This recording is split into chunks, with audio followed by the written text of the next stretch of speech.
Okay जी, so I hope जो online है उनको भी विजिबल है स्लाइड।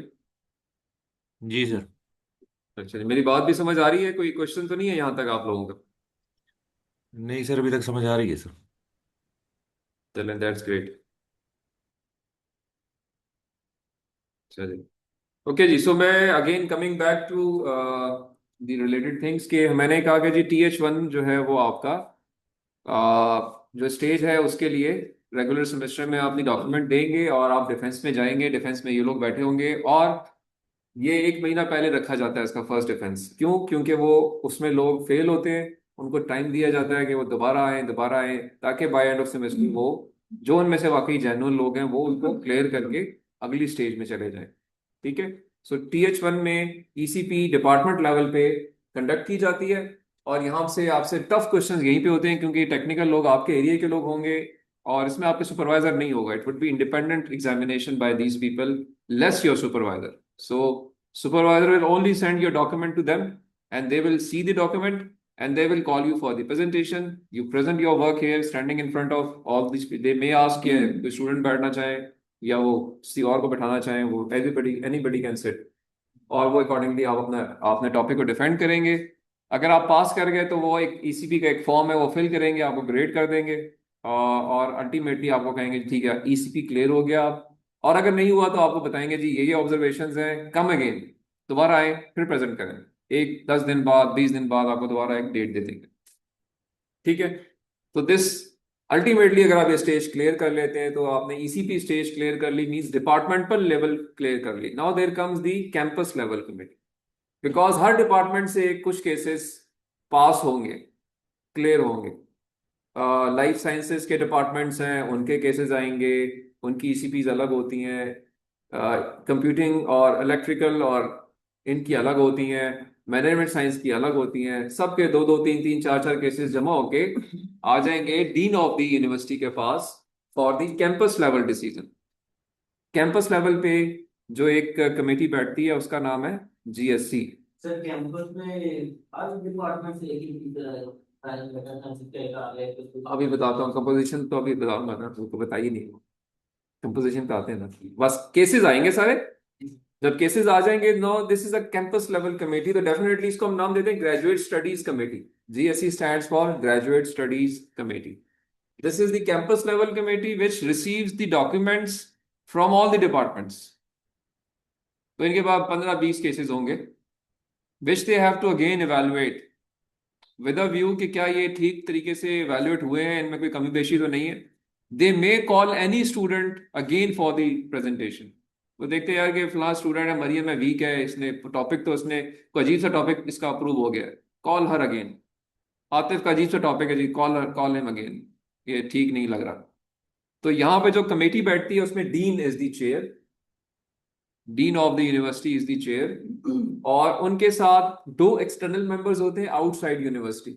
नस्ट से एक मेंबर आ जाएगा, कॉमसाइड से एक मेंबर आ जाएगा, वो वेरी करता है, हर हर सेमेस्टर में अनाउंस यानी नोटिफाई होता है। और फिर वो 2 या 3 लोग जो हैं वो उस कमेटी में आ जाते हैं, 2 लोग आते हैं और उनके साथ हर डिपार्टमेंट का HOD होता है, क्योंकि उन्होंने डिफेंड करना है कि जी मैंने इसको पास क्यों किया है।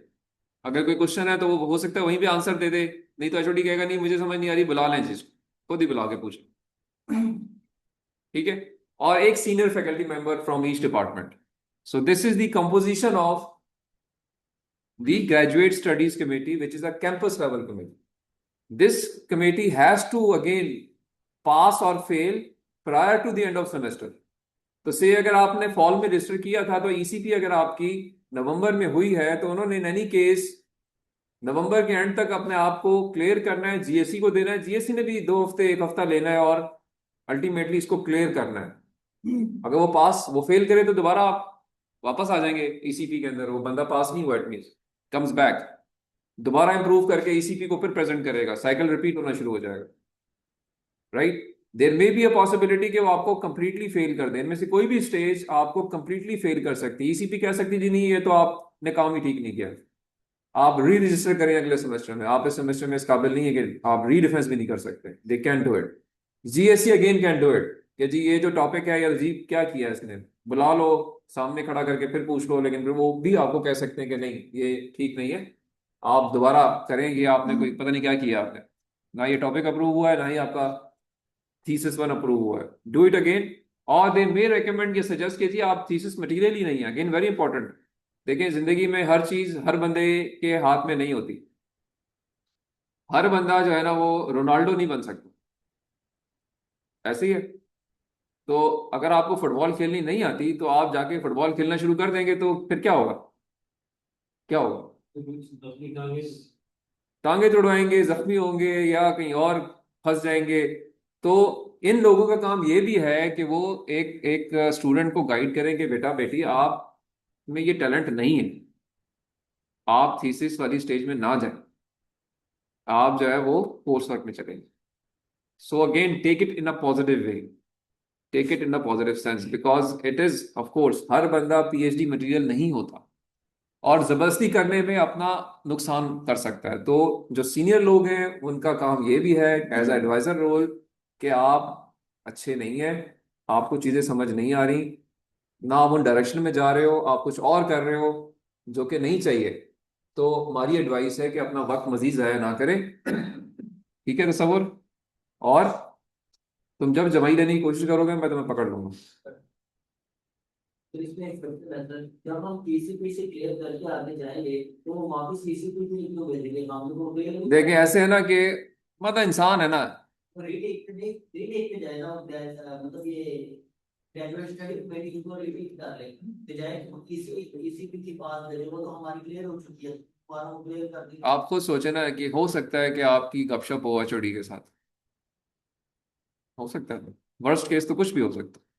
तो वो कहेंगे यार ये भाई आप लोगों ने क्या किया, ये आतिफ को क्यों भेज दिया है, तो ये तो इसका काम तो इस काबिल नहीं है, इसको दोबारा देखें।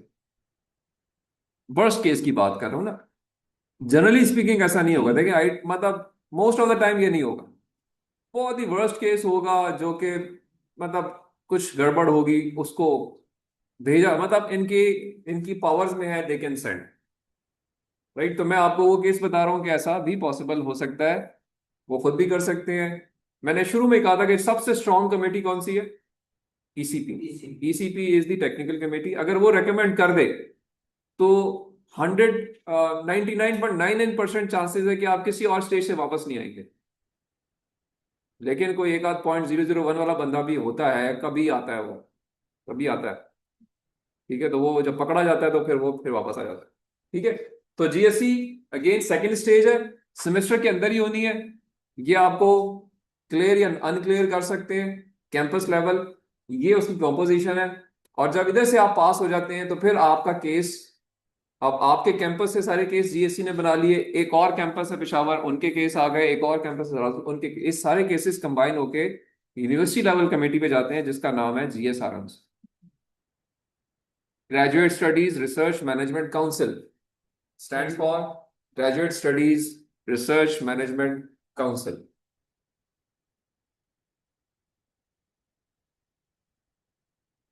ठीक है जी। So now this is again a committee which is headed by the topmost person of the university, who is the vice chancellor. So vice chancellor chairs this meeting. It is attended by all the deans, Dean Islamabad campus, Dean Peshawar campus, Dean Rasul Khaima campus, the HODs of all these places. It's a large third stage. Third stage. Actually सारे होंगे। Most of the HODs would be there. जिनके cases वहां discuss हो रहे हैं, they would be there, क्योंकि उन्होंने defend करना है, जो लेकर आए ना वो, तो वो वहां डिफेंड करेंगे। हेड वीसी होंगे। There would be again two external members outside of the university. could be any two members, or accordingly it is they again see all the proposals one by one with a view कि ये topic ठीक है, इसका literature review ठीक हुआ है, formalities पूरी हुई हुई है, और अगेन दे कैन पास और फेल। यहाँ भी वो आपसे कह सकते हैं खालिद साहब आके प्रेजेंट करें, आप टॉपिक समझ नहीं है आप कर सकते हैं।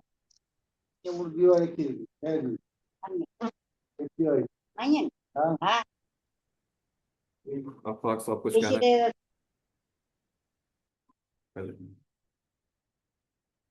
हाँ जी, ऑनलाइन सबको आवाज आ रही है? शाहिद, जीशान, आसिफ, अली, असफंद? Yes sir. जी सर, आ यस रही है। सर, आ रही है, क्लियर आ रही है सर। तो जी यहाँ सर तक आ कोई रही है। यहाँ तक कोई क्वेरी, कोई क्वेश्चन अभी तक जो मैंने बताया? No sir sir. मेरा क्वेश्चन है। जी पूछें।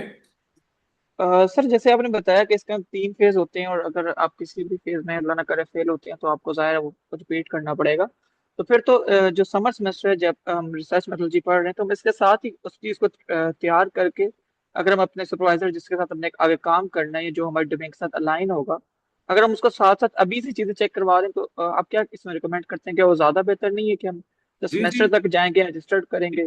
जी जी, देखिए अभी आप अपने सवाल के जवाब दे रहे हैं ना खुद ही भाई, ये तो मैं कह रहा हूँ आपसे कि ये काम आपको प्री हैंड करने पड़ते हैं, तभी आप फाइनल स्टेज में रेडी होंगे। तो आप अभी से, अगर आप समर में हैं और समर में आप रिसर्च मेथड का कोर्स ले रहे हैं, तो आप अपने सुपरवाइजर के साथ इन टच हो जाएं। TH1 अभी नहीं ले सकते आप, बट TH1 के लिए बहुत सारी प्री रिक्विजिट्स अभी पूरी कर सकते।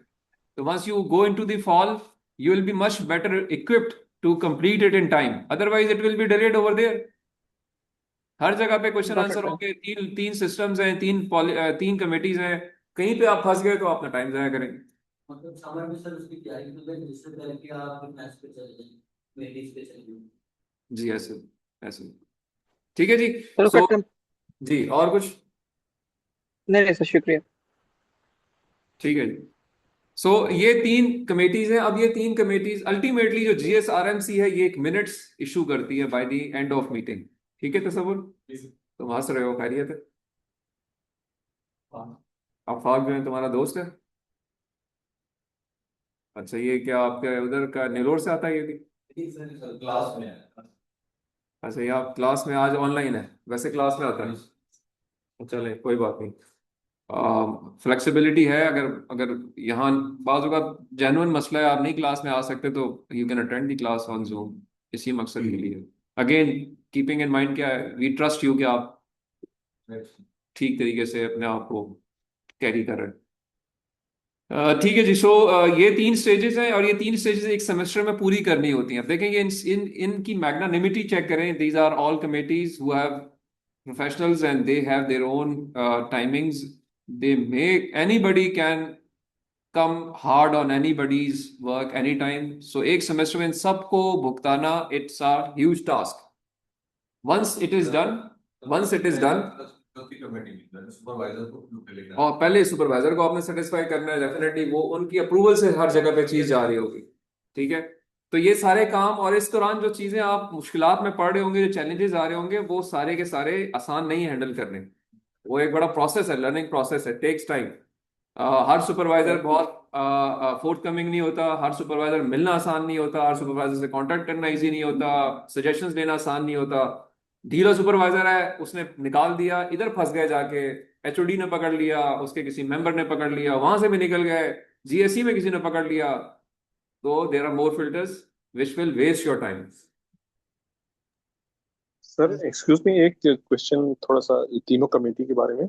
इसमें अगर सर हम ये डिपार्टमेंट से हो जाता है क्लियर, तो जो GSC है और जो ग्रेजुएट स्टडीज वाली है, ये दोनों लाजमी बुलाते हैं या कोई मसला हो तब बुलाते हैं सर? आपके सवाल का जवाब मैं देता हूं। मैंने ये कहा कि लाजमी नहीं है। जो पहली स्टेज है वो लाजमी है, ECP में आप लाजमी प्रेजेंट करते हैं, बट GSC में और GSRMC में लाजमी नहीं है। रिक्वायरमेंट बेसिस पे they can call anybody if they have any doubt in somebody's work, they may okay ask. Sir. किसी को फीडबैक ओके मिली सर। कि ये तो यार HOD का रिश्तेदार है, इसने इसको टॉपिक अप्रूव करके भेज दिया है, वो आपको बुला लेंगे कि जी ये आतिफ आप आ जाए, दोबारा आ जाए, क्या प्रेजेंट किया था, जस्ट टू कंफर्म कि वाकई आपने किया हुआ है। ऑल ऐसा होता नहीं है। ये मैं worst case, again I would whenever I give an example that is the worst case so that you should know कि ऐसा हो सकता है। ठीक है। सर सो टाइम भी नहीं होता सर। ऐसे ही है, ऐसे ऐसे। लेकिन ये है कि जनरली स्पीकिंग देखें, दुनिया में चीजें चलती हैं गुड फेथ के ऊपर, सो इट इज अज्यूम कि everybody is doing good work, so accordingly things are going in the right direction, but aim of all these committees is that your topic should be the one which should be the right one and the current one, market के लिहाज से ठीक हो, दुनिया के लिहाज से ठीक हो। इन सब लोगों का यही काम है कि आपको कोई ऐसी डायरेक्शन में ना जाने दें जो कि आपको बाद में नुकसान दे, कि एक ऑब्सोलीट टॉपिक को उठा के, एक ऑब्सोलीट आइडिया को लेके आप अपना काम शुरू करें और से बाद में आप कहीं किसी जगह पे उसी बेस पे एम्प्लॉयमेंट की कोशिश करें या हायर स्टडीज की कोशिश करें, तो आपको लोग जवाब दे दें कि यार ये क्या करके आए हो, तो ताल्लुक ही नहीं था इसका, तो हमें ये तो चाहिए ही नहीं। इसलिए ये सारे लोग बैठे हुए हैं। बट ये कि सारी स्टेजेस जो हैं वो एक सेमेस्टर में पूरी होती हैं, से फॉल में ये सारी स्टेजेस होंगी, तो इसके बाद इनके मिनट्स आएंगे कि ओके यार, ये कैंपस के ये डिपार्टमेंट के ये 4 लोग अप्रूव हो गए हैं, ये 2 लोग अप्रूव नहीं हुए, रीडू अगेन पूरे प्रोसेस से गुजर के दोबारा अगले सेमेस्टर में सबमिट करें। इस सेमेस्टर में वो फेल हो गए, this is the way, because से 10 लोगों ने अपना डॉक्यूमेंट सबमिट किया और by the end of semester उनमें से 9 ने क्लियर कर लिया, तीनों स्टेज क्लियर कर ली, एक बंदा टॉपिक अप्रूव नहीं हुआ, टॉपिक वापस आ जाएगा और उसको बता दिया जाएगा जी कि आपने इस सेमेस्टर में TH1 क्लियर नहीं किया, नाउ यू विल री register in TH1 in the next semester and redo everything, right. But जिनके क्लियर हो जाएंगे, से 9 लोगों के क्लियर हो गए TH1, उन लोगों का ऑटोमेटिकली TH2 रजिस्टर हो जाएगा, उनके लिए उसको रजिस्टर करने की जरूरत नहीं है। ये याद रखें, TH1 TH2 कॉन्टिन्यूटी में होते हैं, ये नहीं है कि आप TH1 क्लियर करके 2 साल वेट करते रहे कि बस मैं अब बाद में करूंगा, अब तो हो गया TH1, अब 2 साल बाद में TH2 करूंगा, मेरी कोई कमिटमेंट निकल आएगी, नहीं। TH1 TH2 has to be done in a sequential manner. If you have cleared TH1, automatically TH2 will be registered in the next applicable semester. Nobody will ask you for that. कोई registration आपसे पूछी नहीं जाएगी, वो registration हो जाएगी। और अगर आपसे डिले करते हैं तो फिर आपका TH1 भी फेल कर देंगे। TH1 cannot be kept for a longer duration because the topic selection depends upon the current timings of the world. आज जो टॉपिक अभी एप्लीकेबल है वो आज से 6 महीने बाद एप्लीकेबल नहीं होगा। इसलिए अगर आपने एक सेमेस्टर में TH1 किया और आप समझते हैं मैंने गैप लेना है, तो फिर गैप पहले सोचना चाहिए था, फिर आप TH1 भी गया, TH1 भी रीडू करना पड़ेगा। ठीक है, ये चीज ध्यान में रखें। सो ये TH1 के बारे में आई थिंक इंफॉर्मेशन थी, फराज को समझ आई है। कोई क्वेश्चन अगर यहां तक किसी का भी है, अब now we have completed TH1 phase, any query तो आप पूछ सकते सर ये proposal read out कितने हैं वो plan का मतलब? हैं। अभी जब आपको सैंपल्स मिलेंगे तो आपको अंदाजा हो जाएगा। जनरली स्पीकिंग हम इस पे, क्योंकि इस पर हमने डिस्कशन करनी है ना आगे के जी, प्रपोजल में लिखना क्या है, कैसे लिखना है, किस में क्या चीज कवर करनी है, तो वो तो आगे लेक्चर्स में आपको समझ आएगी। तो कोई फिक्स लेंथ नहीं है वैसे, बट जनरली स्पीकिंग 15-20 पेजेस होते हैं, हो जाते हैं, उसमें कंटेंट इतना होता है। ये कि अगर वो हो जाता है तो उसी को फर्दर आगे ले जा सकते, उसी को एक्सपेंड कर लेते हैं। कोई आगे जो देखे ना, चीजें कुछ आपने कर ली हैं, अब कुछ और चीजें करनी है तो उसमें ऐड होंगी ना, पिछली वाली चीजें और बीफ अप होंगी और नई चीजें आ जाएंगी, तो वो डॉक्यूमेंट बड़ा हो जाएगा। हाँ जी, और कोई सवाल किसी का, ऑनलाइन जो लोग हैं?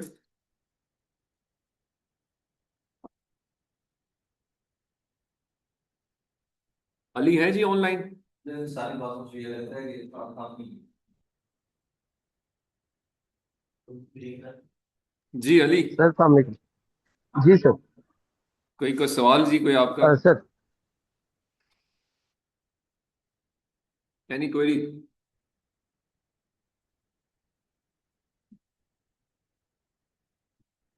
कोई सवाल नहीं नहीं? सर। सर ये 3 स्टेज होगी ना, डिपार्टमेंटल, कैंपस, हाँ जी, 3 स्टेजेस होगी और हमने भी पार्ट 1 ऑफ दी चीजें। काफी आपने डिटेल में एक्सप्लेन कर दिया, बट विजिबल होपफुल कि हम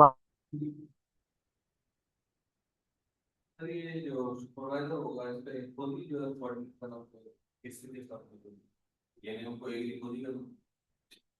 जी जी, ऐसी है वो भी, मैं आपको सुपरवाइजर के बारे में बताता हूँ। कि सुपरवाइजर की क्या क्या जिम्मेदारियां होती हैं और आपकी क्या जिम्मेदारी होती है? विजिटिंग जो होता है वो क्यों सकता है? सुपरवाइजर जो है उस पे भी हम बात करते हैं ना, कौन कौन हो सकते हैं, क्या उनको करना है, आपने क्या करना है, यही बात अभी थोड़ी देर में करते हैं। आप सवाल को नोट रखो।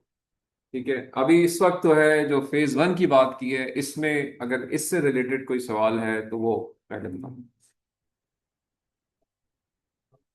और चले, अब हम आगे चलते हैं। अब आप TH1 से गुजर के आ गए TH2 के अंदर। और TH2 के अंदर अब क्या होगा? TH2 is called the final thesis stage. ठीक है, और थीसिस 2 कहते हैं इसको, फाइनल थीसिस स्टेज भी कहते हैं। अब ये फाइनल थीसिस स्टेज जो है ये डिपार्टमेंटल लेवल अफेयर बन गया है। अब इसमें ना कैंपस इन्वॉल्व होगा ना ही यूनिवर्सिटी इन्वॉल्व होगी। ठीक है, सो अब आप इसमें क्या होता है कि आपने अब से जहां तक आपने TH1 किया था उसकी एक डॉक्यूमेंट थी, वो डॉक्यूमेंट के ऊपर आप बिल्ड करते हैं अपना डिसर्टेशन डॉक्यूमेंट या थीसिस डॉक्यूमेंट। अगेन उसके अंदर कुछ चीजें एक्स्ट्रा ऐड होंगी, क्योंकि आपने वहां तक क्या किया था, प्रपोजल स्टेज तक क्या किया था आपने। अगर मैं पूछूं कि क्या क्या काम किए थे, कौन बताएगा? जी असफंद, प्रपोजल डिफेंस तक आपने क्या क्या चीजें कर ली हैं? मैंने कुछ कुछ चीजें बताई थी कि ये काम करने होते हैं। सर प्रपोजल के अंदर हमने सर सबसे पहले हमने कर लिया होगा सर कि सबसे पहले हम सर जो करेक्ट टॉपिक है सर सुपरवाइजर से हमें वो मिलेगा सर। ठीक। उसके बाद सर हम उसके ऊपर सर जो वर्किंग है सर वो करेंगे सर और उसकी जो रिक्वायरमेंट है सर उसको पूरा करेंगे सर। देन फॉलोड बाय जब हम उसकी प्रेजेंटेशन पे जाते हैं तो we have to go through 3 stages, जिसके अंदर सबसे पहले ईसीपी है, then followed by GSC and finally sir जो हमें अप्रूवल मिलेगा it is from GSRMC sir, graduate study research management management council sir. अच्छा चले, आप थोड़े से आप लोगों के डाउट्स में क्लियर करता हूँ। Let me show you the research process diagram. और वहां पे हम सेगमेंट करते हैं कि कहाँ तक प्रपोजल डिफेंस है और उस कहाँ पे जाके फिर थीसिस वाला काम या उसमें क्या चीजें ऐड होती हैं। Let me just give me a minute जी, मैं आपको इस पे एक स्लाइड और दिखाता हूँ।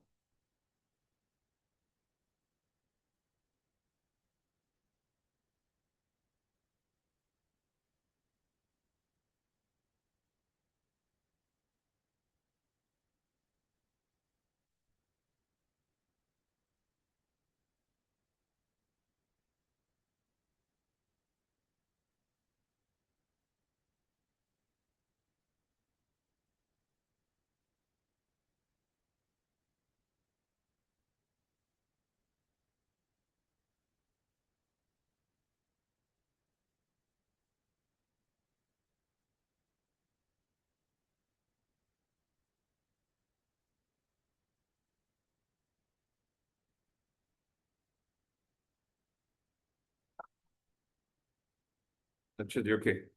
आई hope this slide is visible to everybody. Yes sir.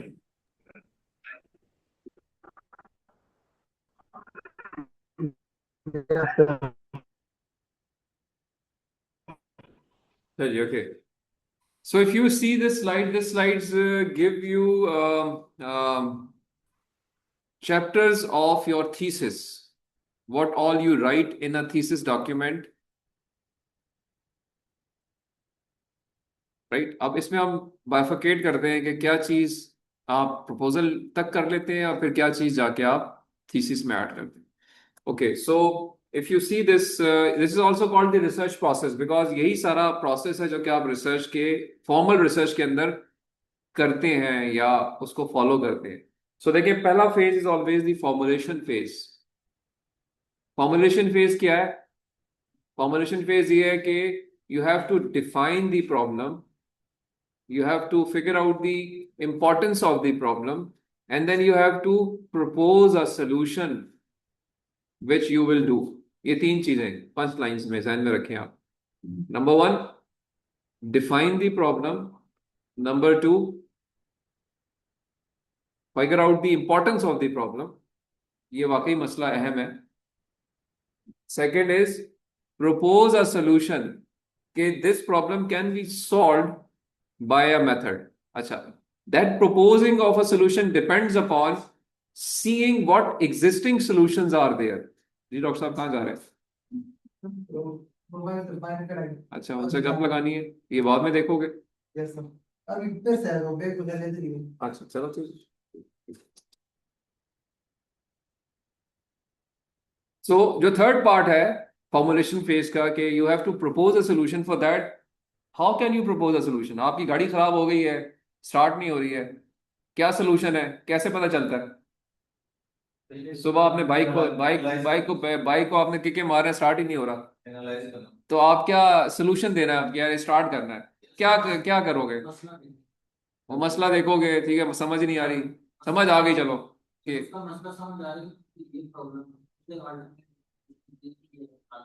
वो हल कहाँ से पता चले आपको? वो हल ऐसे पता चले कि आपको या तो किसी ने दोस्त ने बताया होगा कि यार ये जब गाड़ी जो है ना, जब बंद हो जाए चलते चलते तो इसको लिटा दो, देखा आपने चलते चलते देखा लोगों ने लिटाई होती है, पेट्रोल जो है शायद उसे मूव करके इंजन में आ जाता है। किसी को देखा होगा ना आपने, यार ये पाकिस्तानी को बड़ा बिलीफ है कि जब मोटरसाइकिल लिटाते हैं ना तो उसका पेट्रोल जो है ना वो पेट्रोल इंजन में आ जाता है, ऐसे ही है। अच्छा, तो हो सकता है आपने किसी मैकेनिक को कॉल करे, यार भाई ये मसला हो गया यार, उसने स्पार्क प्लग खोल के देख ले, या देख उसमें हो सकता है रिफ्यूल लाइन क्लॉग हुई भी हो, या पेट्रोल ही नहीं है, हो सकता है कुछ सॉल्यूशंस वो आपको बताएगा, ठीक है। या आपने खुद कभी पहले भी 10 साल से बाइक चला रहे हैं, पहले भी कभी ना कोई मसला आया होगा, तो अगेन माय पॉइंट इज कि उस वक्त का सोल्यूशन डिपेंड करता है प्रीवियस सॉल्यूशंस के ऊपर। वो कहां से आएगा? वो आएगा लिटरेचर रिव्यू से। लिटरेचर रिव्यू क्या है? Existing solutions proposed, verified, written by existing researchers, जिसके अंदर उन्होंने इसी तरह का सिमिलर प्रॉब्लम हल किया हो वहां पे। और वो किन फॉर्म में अवेलेबल है? वो आपको रिसर्च पेपर्स में नजर आएगा। रिसर्च पेपर्स कौन से होते हैं? कॉन्फ्रेंस पेपर्स होंगे या जर्नल पेपर्स होंगे, हम इन पे बात करेंगे बाद में कि कॉन्फ्रेंस पेपर क्या होते हैं, जर्नल पेपर्स क्या होते हैं। बट जो चीज लिखी जाती है, कहीं लिखी गई होगी, वहां से आपने पढ़नी है, और वो लिखी हुई चीज वेरीफाइड हो, ताकि आपको कंफर्म हो यार कि ये पढ़ना ठीक है।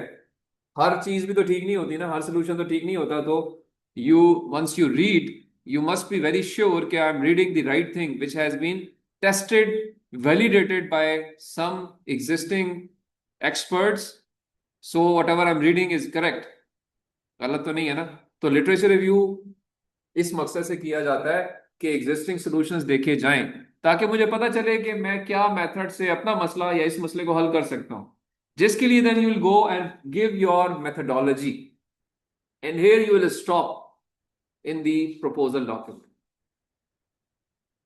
क्या किया आपने? आपने होमवर्क किया, प्रॉब्लम को फिगर आउट किया, उसके इंपॉर्टेंस को देखा, उसके लिटरेचर को फिगर आउट किया, लिटरेचर इस हवाले से देखा कि सॉल्यूशंस कौन कौन से एग्जिस्ट करते हैं। अब मैं ओके, मुझे भी प्रॉब्लम सिमिलर है, तो ये सॉल्यूशन मुझे लगता है कि इस मसले को हल कर लेगा। अब इसको बीफ अप करेगी आपका लिटरेचर, आपका जो कोर्स वर्क है वो उसको बीफ अप करेगा। आपका जो इंटरेक्शन सुपरवाइजर्स के साथ है, फैकल्टीज के साथ है, वो बीफ अप करेगा। वो आपको कॉन्फिडेंस देगा कि यस यार, ये मसला जो है मैंने बहुत दफा पहले भी इसको हमने डिस्कस किया हुआ, यही इसका हल बनता है, based upon my interaction with the area experts, based upon my colleagues interaction, based upon my literature review as well, verified हो रहा है यहाँ से, तो ये इसका एक सोल्यूशन बनता है। लेकिन प्रपोजल डिफेंस में आप इंप्लीमेंट नहीं करते, आप रिजल्ट्स नहीं लेते, आप बस यहाँ रुक जाते हैं, सिर्फ आइडिया देते हैं कि ये आइडिया से काम हो जाएगा, और इसके बाद अपने रेफरेंसेस बता देते हैं कि जी ये मैंने 10 20 25 रेफरेंस पढ़े। ठीक है जी, सबूर। ये मेथोडोलॉजी जो है कि प्रपोजिंग अ सॉल्यूशन वाले सेक्शन में सॉल्यूशन प्रपोज। हाँ हाँ, क्योंकि देखिए ये तो थीसिस डॉक्यूमेंट की स्टेज है ना, मैं आपको कह रहा हूं कि प्रपोजल स्टेज में भी इनमें से कुछ चीजें होंगी, not in form of chapters, in form of sections, but methodology में आप अपना प्रपोज्ड मेथड देंगे, डिटेल मतलब वो हो सकता है चेंज हो बाद में, थोड़ा बहुत प्लस माइनस हो जाए, बट आप अपना एक मेथड बताएंगे जो कि बेस कर रहा होगा एग्जिस्टिंग सॉल्यूशंस के ऊपर, and you will give your references कि मेरा ये रेफरेंसेस हैं जिनकी बेस पे मैं बात कर रहा हूँ। दिस वुड बी, अब आप जो अपनी डॉक्यूमेंट देखोगे ना, जो सैंपल डॉक्यूमेंट आपको मरियम भेजेंगी, उनमें आपको ये चीज जज करनी है कि क्या ऐसा ही है, क्या इस डॉक्यूमेंट में यही कुछ लिखा हुआ है, क्या इसमें प्रॉब्लम को इंट्रोड्यूस किया गया है, प्रॉब्लम की इंपॉर्टेंस बताई गई है, प्रॉब्लम के जो एग्जिस्टिंग सॉल्यूशंस हैं उनको देखा गया है, उनके गैप्स की बेस के ऊपर एक सॉल्यूशन प्रपोज हो रहा है, और फिर रेफरेंसेस दिए हुए हैं, टाइमलाइन दी हुई है कि जी मैं इस तरह से इस काम को पूरा करूंगा। यहां तक है प्रपोजल। अब जब आप आते हैं टीएच, ये TH1 की स्टेज है ना, TH1 क्लियर कर जाते हैं तो फिर ये, अब ये पूरी प्रोसेस है कि अब आपने इससे आगे चलना है। अब आगे क्या चलना है जी? ओके, अब आप अपने उस सेक्शन को इम्प्रूव करेंगे कि जी प्रॉब्लम क्या थी और स्ट्रेंथन करेंगे, प्रॉब्लम की इंपॉर्टेंस क्या थी और स्ट्रेंथन करेंगे। लिटरेचर रिव्यू पहले आपने से 20 पेपर पढ़े थे, 20 और पढ़ेंगे, 40 और पढ़ेंगे।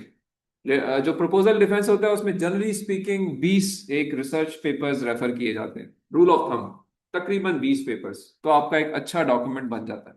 But in thesis you go for almost double, 40+, यानी अब उतने ही पेपर्स आप और ऐड करते और फिर ये डॉक्यूमेंट तैयार करने शुरू करते हैं। तो again literature review will improve, methodology will be again a chapter या सेक्शन जिसमें अब आप अपने मैथडोलॉजी को एक फाइनल फॉर्म में बताएंगे कि ये मेरा ब्लॉक डायग्राम है, पहला स्टेप, दूसरा स्टेप, तीसरा स्टेप, चौथा स्टेप, पांचवा स्टेप, ये काम होगा। फिर then you go on to the next content, you implement it. अब आप उसको इम्प्लीमेंट करते हैं, कैसे करेंगे? या तो आप सॉफ्टवेयर में करेंगे या आप एक्चुअली ऑन ग्राउंड करेंगे, हार्डवेयर में आप सर्वेस करेंगे, आप मार्केट एनालिसिस करेंगे, आप लोगों को सोल्यूशन जाके इम्प्लीमेंट कर देंगे, फिर उस पर फीडबैक लेंगे। मैं प्रोजेक्ट मैनेजमेंट के पर्सपेक्टिव से बात कर रहा हूँ, सोल्यूशन दे रहे हैं ना आप, तो आप उसको इम्प्लीमेंट करेंगे, फीडबैक लेंगे, फीडबैक किस बेस पे लेंगे? You are trying to do the data analysis part. So चाहे आप CS के हैं, चाहे आप सिविल इंजीनियरिंग के हैं, चाहे प्रोजेक्ट मैनेजमेंट के हैं, everybody implements the solution either on a software or a hardware and then get the performance benchmarks based upon some data। कुछ कलेक्शन ऑफ डाटा होता है, वो डाटा कलेक्ट हो जाता है, उसकी बेस पे कुछ बेंचमार्किंग होती है। आप कहते हो कि मेरा पहला परफॉर्मेंस बेंचमार्क ये आ रहा है, दूसरा ये आ रहा है, तीसरा ये आ रहा है, एंड देन व्हाट, ये तो आपके आ गए, लेकिन आपने इससे पहले एग्जिस्टिंग सॉल्यूशंस देखे हुए हैं, उनके बेंचमार्क आप लेकर आते हैं कि जी मैं अब कैसा हूं बनिस्बत किसी और एग्जिस्टिंग मेथड के जो कि यही इसी तरह का सोल्यूशन दे रहा है, यहां मैं अच्छा हूं, यहां मैं मार्जिनल हूं, यहां मैं बुरा हूं। तो this section includes not only data analysis और the results part but also the comparison part as well, that you do the comparative analysis and pitch your results against some existing results to come up with this confidence कि yes I am reasonably well। क्योंकि देखो अपने कुएं में तो हर बंदा अच्छा होता है ना, अपने कुएं में आप हो सकता है बहुत अच्छे हो, लेकिन जब आप देखेंगे यार कि ये साथ वाले कुएं में जो बंदा है ये तो मुझसे डबल जंप कर रहा है, तो हकीकत थोड़ी सी बेहतर हो जाती है। तो here just giving own results is not enough, you have to give a performance evaluation against some existing people as well। so here ये जो दो sections हैं, यहाँ पे दो chapters नजर आ रहे हैं जिसको हमने कहा है analytical phase। Analytical phase is the one where your maximum input is seen, how you are interpreting your own method, how you are seeing somebody else's results, how you are comparing the performance and commenting on your method, where you are good, where you are bad, where you are marginal, and the way you are carrying yourself in that phase। And ultimately जब ये काम हो जाता है तो आप फिर अपने आप को कंक्लूड करते हैं क्योंकि जी मेरा काम, मैंने अपना सोल्यूशन दे दिया, यहाँ अच्छा था, यहाँ बुरा था, यहाँ मार्जिनल था, मेरा फ्यूचर वर्क कुछ इस तरह का है, इसमें ये ड्रॉबैक्स भी हैं, तो इसको हम फर्दर इंप्रूव कर सकते हैं based upon these findings and then give your references। Appendices में आपने रिसर्च पेपर्स लगा सकते हैं, कोई ग्राउंड वर्क लगा सकते हैं, सर्वेज लगा सकते हैं, कोई एनालिसिस लगा सकते हैं, कोई कोड लगा सकते हैं। Appendices anything which is not directly part of your thesis document but important, necessary to indicate. So इस तरीके से ये पूरा फेज, पूरा रिसर्च प्रोसेस कंप्लीट होता है। इसमें प्रपोज मेथोडोलॉजी तक is your, I am repeating, is your proposal document. Rest of the thing which you do in the phase 2 which is the sir कौन बोल रहे हैं जी? एक दफा मैं बात पूरी कर लिया करूं फिर सवाल किया करें। ठीक आफाक साहब बोल रहे हैं? जी सर मैं बोल रहा था। सर मैं आपको टाइम दूंगा क्वेश्चन करने का, डोंट वरी। ठीक सर ठीक। अच्छा जी, सो मैं अब इस पे अगर कंक्लूड करूं तो मैंने ये बात आपको यहाँ बताने की कोशिश की कि जो थीसिस के दो फेजेस हैं, TH1 कहाँ तक होता है, TH2 कहाँ पे होता है, क्या फर्क है। अब जब आप ये काम कर लेते हैं और अपना डॉक्यूमेंट तैयार कर लेते हैं, तो अब मैं दोबारा पहली वाली उस पे आ जाता हूँ, स्लाइड पे जहाँ पे हमने शुरू किया था।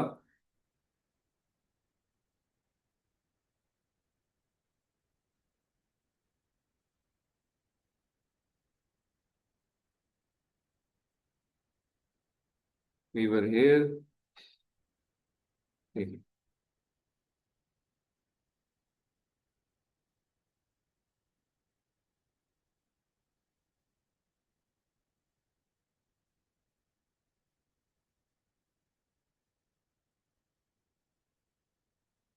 ठीक है जी। So now you write your thesis document. से TH1 आपने कर लिया फॉल में, स्प्रिंग में आपने ये सारा काम करना है। Again it's has its own scope, ये अच्छा खासा काम है। ये कंप्लीट किया, इसको लिखा, लिखने के बाद डॉक्यूमेंट रेडी हो गई। You can submit that document to your supervisor. Supervisor उसको वेट करेगा, प्लेजरिज्म चेक करेगा, AI नॉन AI सब कुछ चेक करके आपको करेक्शंस लगा के टाइम लगेगा। अगेन सेमेस्टर 16 हफ्ते का होता है, 4 महीने का सेमेस्टर है। It will take its time. You will submit your document, supervisor ने क्लियर कर देगा तो वो आपके डिपार्टमेंट के HOD के पास आ जाएगी थ्रू PG कोऑर्डिनेटर। और फिर आपका डिपार्टमेंट आपका डिफेंस प्लान करेगा, जिसमें अगेन वो डिपार्टमेंटल लेवल डिफेंस होगा, या मैक्सिमम से कह सकते कैंपस लेवल, यानी कैंपस पे डिफेंस होगा। उसमें आपका सुपरवाइजर बैठेगा लाजमी। उसमें आपका एक एक्सटर्नल मेंबर आता है आउटसाइड द यूनिवर्सिटी, किसी और यूनिवर्सिटी से आएगा। और एक यूनिवर्सिटी का अपना इंटरनल मेंबर होगा आपके डिपार्टमेंट का ही। हर एक के पास जो वेटेज है वो ये सामने लिखी हुई है। 20% सुपरवाइजर के पास वेटेज होगी। 100 नंबर में से 20 नंबर उसके पास होंगे, 40 नंबर एक्सटर्नल के पास होंगे, 40 नंबर इंटरनल के पास होंगे। Right. They will grade you on that day. उनके पास रेंज ऑफ ग्रेड्स है from A to F। Any grade can be given, and what ever grade is given by them, ये 3 क्रेटार के defence में जो आपका यहाँ पे जो डिफेंस हो रहा है, यही ग्रेड आपका TH1 में भी लग जाएगा। And it would be a grade for 6 क्रेटार्स। चाहे इसमें आपका A आए, चाहे इसमें आपका C आए, चाहे इसमें आपका F आए। यस, इफ दे थिंक कि आपका काम रीजनेबली है बट इस वक्त अच्छा परफॉर्म नहीं कर रहे, they may give you a time के ओके जी आप अभी ठीक नहीं आप परफॉर्म किया, आज आपने सवाल जवाब ठीक नहीं दिए, आपको एक चांस और देते हैं। आप डिसाइड कर लें 10 दिन में, 20 दिन में, महीने में, 6 महीने में। अभी ये चले गए डॉक्टर साहब, इनका क्वेश्चन था जी मुझे और टाइम लग जाए, तो वो टाइम आपको अलाउड है। आप एक सेमेस्टर में डिफेंस एक के बाद एक के बाद एक करते हैं, प्रोवाइडेड कि आप 4 साल की टाइम ब्रैकेट को क्रॉस ना करें। आप जितना टाइम लेना चाहें ले सकते हैं TH2 के अंदर। एक सेमेस्टर से अगले में चले जाएं, उससे अगले में चले जाएं, आप लॉन्गर ड्यूरेशन में अपना थीसिस डिफेंस कर सकते हैं, उसमें कोई प्रॉब्लम नहीं है। Maximum 4 years। But maximum allowed time allowed जो है वो MS के अंदर 4 साल है। 4 साल से ऊपर आपको HEC अलाउ नहीं करती। ठीक है, तो से आपने 2 साल में आपने सारा काम कर लिया, अब 2 साल और आपके पास हैं, आप TH2 में लगे रहे, जितना करना चाहते हैं करें। ठीक है आतिफ, देखो अभी जो तस्वुर की जमाई थी ना तुम तक आ गई है। ब्रेक कर लेते हैं, करते हैं। मैं एक टॉपिक एक एरिया कवर करना चाह रहा था।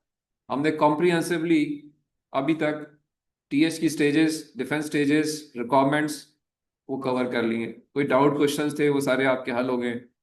तो I hope this is something which is probably not known to you earlier. So अभी आपने उन चीज़ों को नोट डाउन भी कर लिया है। और एज सच जो मैंने कहा कि इसकी एक समरी भी आपने बनानी है, मैंने whatever we cover after this as well. But ये कि अभी तक का जो एक कंटेंट था वो मैंने एक जो आज की रिक्वायरमेंट थी वो मैंने आपकी पूरी कर ली है यहाँ तक। आगे मैंने इस तरह कहा कि ये डिफेंस होगा, डिफेंस में आपको चांस मिलेगा। क्लियर हो गया तो पहले चांस में भी निकल सकते हैं, दूसरे तीसरे चौथे में भी आप जा सकते हैं, वो आपकी चॉइस है। अगेन ये आपको फेल भी कर सकते, देर आर इंस्टांसेस जो यहाँ से फेल हुए, पहले सब क्लियर कर गए, ECP क्लियर हो गया, GSC GSRMC, लेकिन इधर आके क्योंकि आगे एक मेजर स्टेज है, काम ही नहीं किया, इंप्लीमेंट ही नहीं किया, ना पता है कुछ के बेंचमार्किंग होती क्या है, ना उसकी मैथमेटिक्स का पता है, ना उसकी समझ कुछ है कि कॉन्सेप्ट क्या है, तो लोग फेल होते हैं।